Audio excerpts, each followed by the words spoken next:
Okay, everybody, 10 Tampa Bay Chief Meteorologist Bobby Deskins here. I've got meteorologist Natalie Ferrari right next to me as well, too. And guess what we're doing today? We're tracking another storm. This, what's this, the 14th named storm, right? 7, yeah. Right. 14th named storm. It's Nicole. It's Subtropical Storm Nicole. It's got an upper level low above it, and the winds are actually, the higher winds are outside of it right now.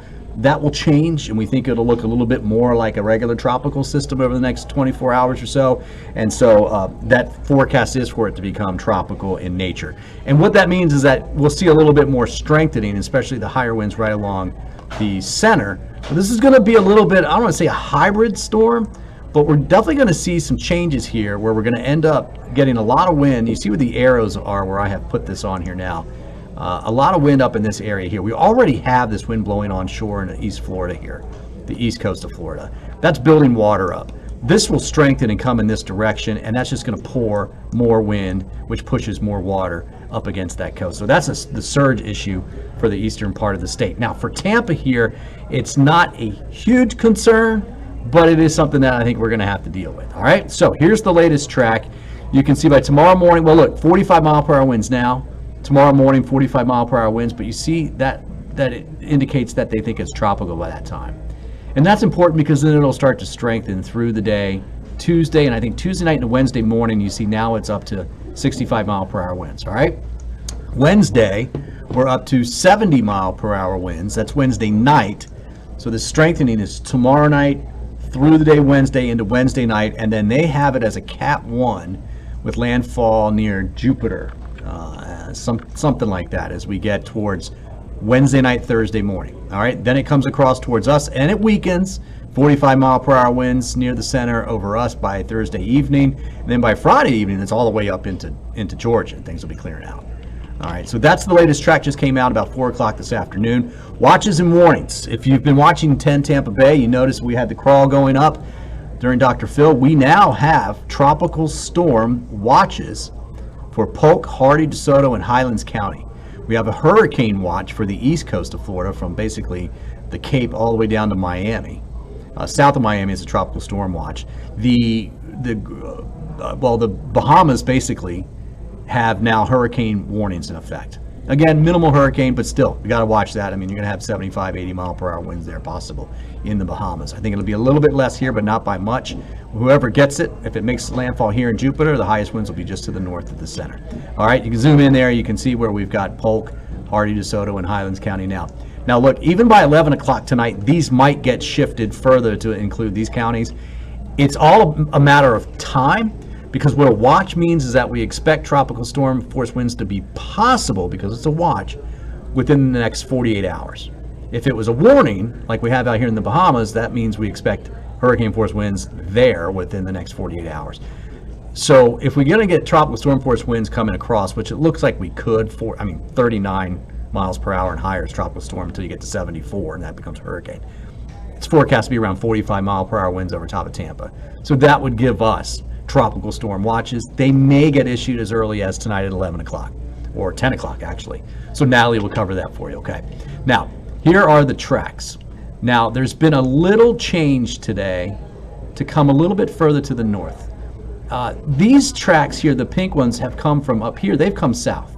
These tracks were further south. They've come north. So there's actually a little bit better agreement, and there's more of an agreement that it turns pretty close to the coast and comes back up. The GFS was way out here earlier and trying to come back up, which would affect us a little bit more. Now, then it goes pretty much across the southeast, basically west of I-95, or maybe right over I-95. Okay, so that's Thursday night, Friday, Saturday, moving up the coast.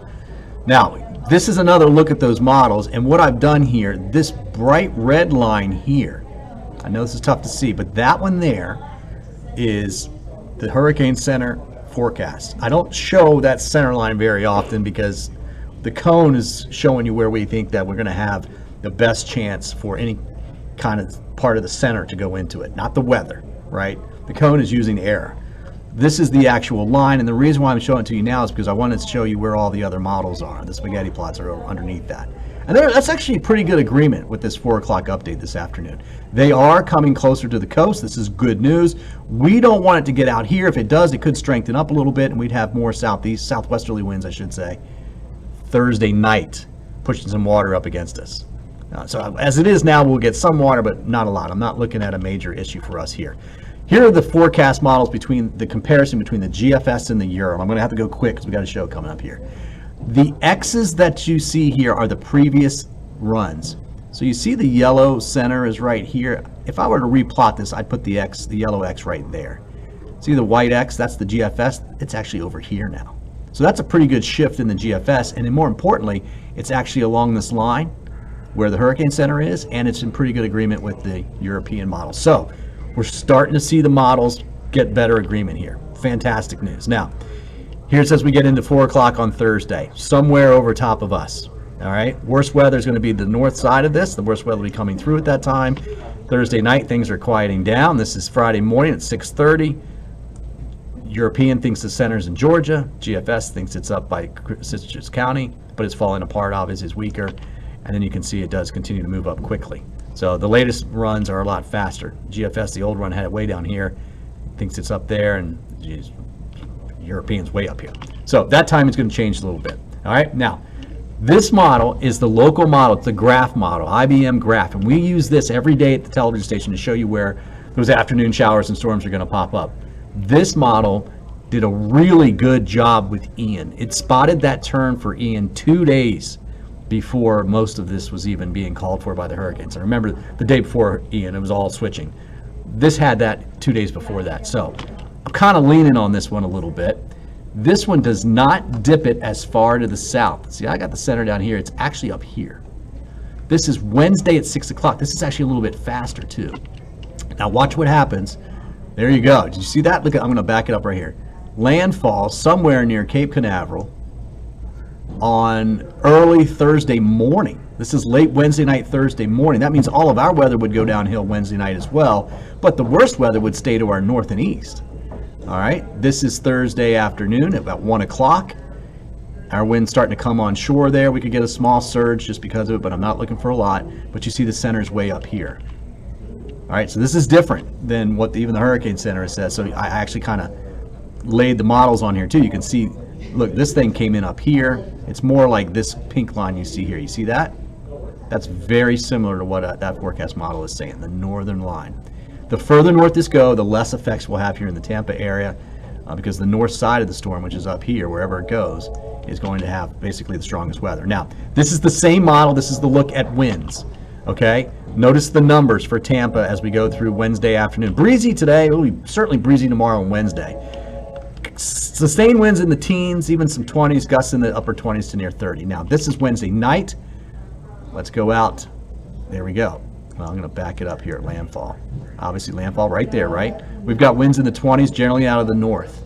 Gusts will be in the 30s, perhaps some gusts in the 40s. Polk County, add 10 to 15 to all those numbers, right? Because you're just closer to the center. Then we go into Thursday morning, 9 o'clock. It's got up here towards Gainesville. Bottom line, you get the idea. The timing may change a little bit. I prefer that model, right? For the Tampa area, I'd prefer to see the graph do better, just because it would take most of the stronger weather up to the north.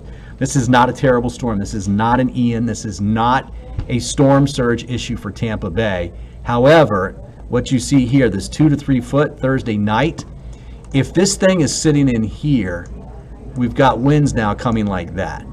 Now, they're not going to be that strong, but there will be, 20, 25, maybe even 30 mile per hour winds. That'll blow some water up against the coast. So I'd say 2 to 3, and that's probably going to be up in this area up in here, Hernando and Citrus County, right? That's the best chance to see that. But we'll have to watch that, and again, that'll be on the backside. Rainfall, anywhere from 2 to 4 inches of rainfall. This is not a big rainmaker. The system's small as far as where the rain is, but the wind field is large, and so even if the storm were to go something like this, when it's sitting in here, there's a lot of wind. I mean, it's already blowing wind in here, but it's going to keep blowing wind in here, keep blowing wind in that coast. So from Morehead City all the way down to almost Miami, it's going to get a lot of water. Right? They're going to get a lot of surge there. Now, let's talk timing. So these are the chances for tropical storm force winds and when we can expect it. Right now, it's about a 45% chance or so for Tampa and Fort Myers, right? The onset of those winds would be around 8 in the morning. It would be before sunrise, I think. In Tampa, it would be late Wednesday night around midnight, early Thursday morning for Polk County. Okay, so it's Wednesday night into Thursday that the wind's picking up. You wake up Thursday, it's going to be breezy for sure. But you can see the highest probability for those winds is over here. Now, if I show you the hurricane force probabilities, we're just not looking at a hurricane here in Tampa. We're looking at 1% chance of that. I do think this will come up for this coast right here, so we'll keep an eye on that. All right, forecast winds for the models. The GFS has been really high on this. Don't put too much into that right now, but you can see bottom line, most of these models are down here, 35 to 40 mile per hour winds with some higher gusts, maybe even a little less than that. This is for Tampa and Clearwater. Okay, so severe thunderstorm warnings have 58 mile per hour winds or higher. Okay, so we can handle this. This is the forecast wind for tomorrow. We're missing a data point right here, but bottom line, I wanted to show you west to northwest winds, and that doesn't even look right. We'll pick up tomorrow. They'll be out of the northeast tomorrow, but they'll be going 15 to 20 miles per hour tomorrow, so it is going to get a little bit on the breezy side. All right, timing. Here we go. Wind. This is the wind from the storm getting closer to us. Right now, I'm going 25 to 50, and 50 is on the high side for the Tampa area. Okay. At my house, I'm not boarding up for this. I'll let you decide. This is not one of those storms for us. It does not look like it at this point. But it's Wednesday night through Thursday evening. All right, that's the best chance for wind. During the morning on Friday, things will be getting better. Could be even sooner than that. That's the timing now, according basically to the Hurricane Center forecast. Flooding. So flooding's not a huge thing because we're only talking 2 to 4 inches of rainfall. Our rivers are actually doing pretty good here so far. So the rain will pick up Wednesday night, but it could be Thursday morning before we even start to see that. And then most of it will be out of here, but I kept the orange on here for Friday morning because I wanted to give you an idea that some of that 2 to 4 inches is going to get into the rivers, and they'll start to rise a little bit during the day on Friday and into Saturday. Tornado threat. We will have a tornado threat, especially north of wherever the center comes in. And I think starting, I might back this up to Wednesday afternoon and then go through Thursday afternoon, and then after that it should be going down because the tornado threat is the north and east side of the center. So wherever the center is, to the north and east of that is where we'd have the best threat, and usually it's kind of a little bit further away from the center too.